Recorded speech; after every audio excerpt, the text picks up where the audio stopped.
Hi there, Daniel Meyer here with my assignment for Global Christian History, the 1.1 with Why Church History, and for this I decided to do a video, obviously.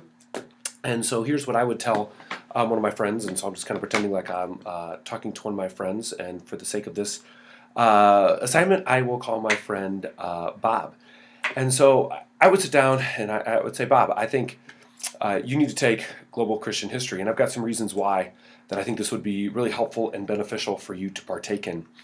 I know personally, since I finished my undergrad, Bob, I've only probably read this book here, which is Pagan by George Barna and Frank Viola, that really exposed me to a lot of the history of practices within the church, the Christian faith, that I was not aware of, maybe the root causes of why we did things as believers of the faith, whether that be in our LCMS Lutheran tradition or in other traditions. And I find that very illuminating and helpful. And so when I think of just looking back on the last 15 years of what I've done since finishing undergrad, I have not spent a lot of time in history. And so as I've gone through another resource that we have for this class, I think it's been, even just from the start, just the first few days in this class, been very beneficial for me to learn and grow and expand. And so I've got some reasons and some support of why I think you should partake in this class or a class maybe like it. I think, first of all, walking through this resource here that we're going through, this Why Church Christian History Matters by Robert Rea.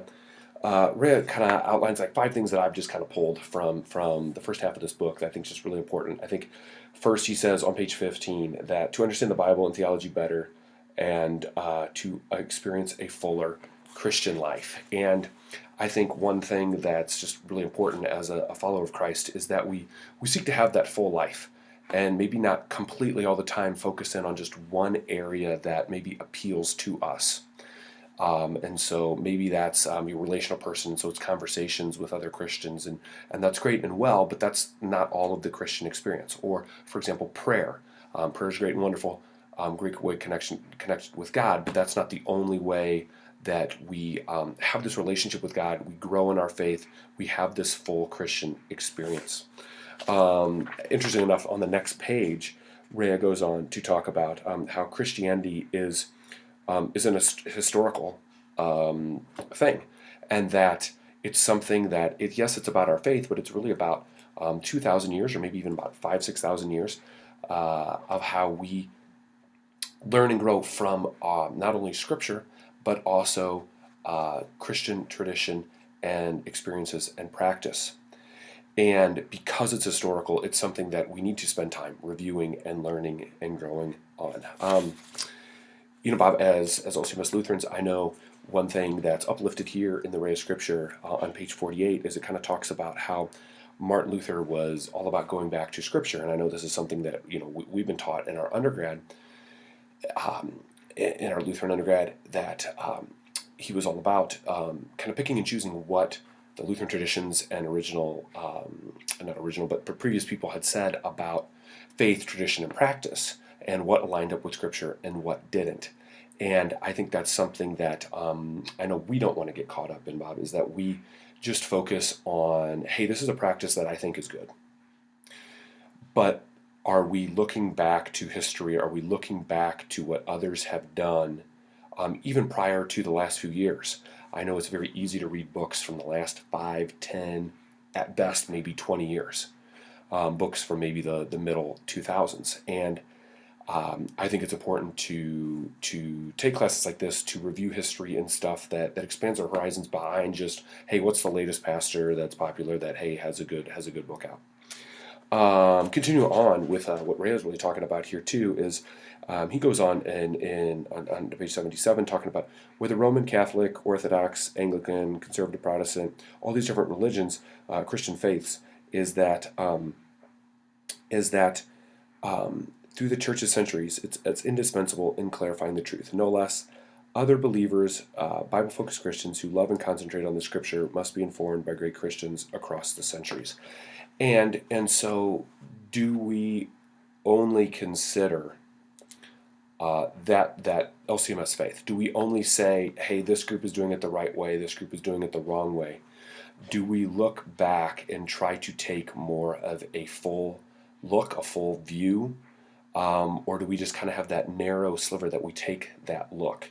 And I think that's something worth considering well. And the fifth thing that I kind of pulled from this text that I think is important to consider in taking Christian history in class is it says, so how does studying historic Christian community help us even when there's no clear answers?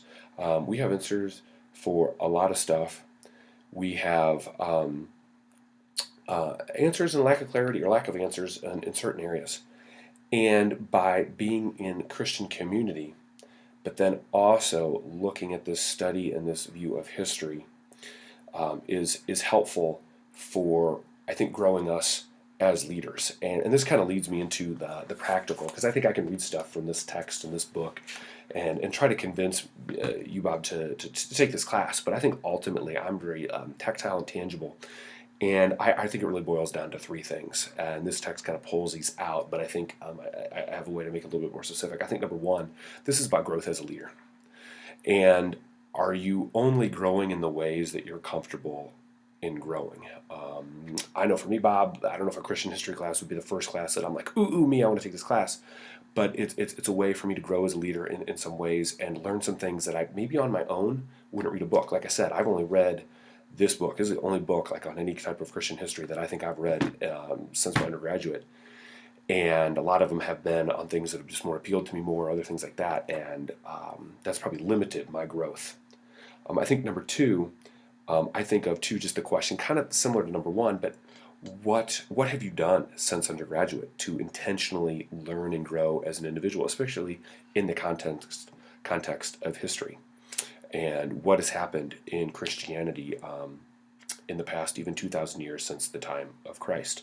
And then I would say the third thing, and I think this is important as anybody belonging to a specific denomination, not that maybe we want to give the impression that we're not on board with what our Lutheran denomination believes, but are we always just drinking the Kool-Aid? Are we always just going back to the same well? Are we trying to expand our horizons and just see what other thoughts and viewpoints that maybe even help made the decisions that put us where we're at as Lutherans now, but then also to see what other Christians are doing out there. The truth and reality is, Bob, is all the people walking into the doors of our churches have backgrounds in past. Some have grown up in Lutheran churches or day schools or whatever their whole life.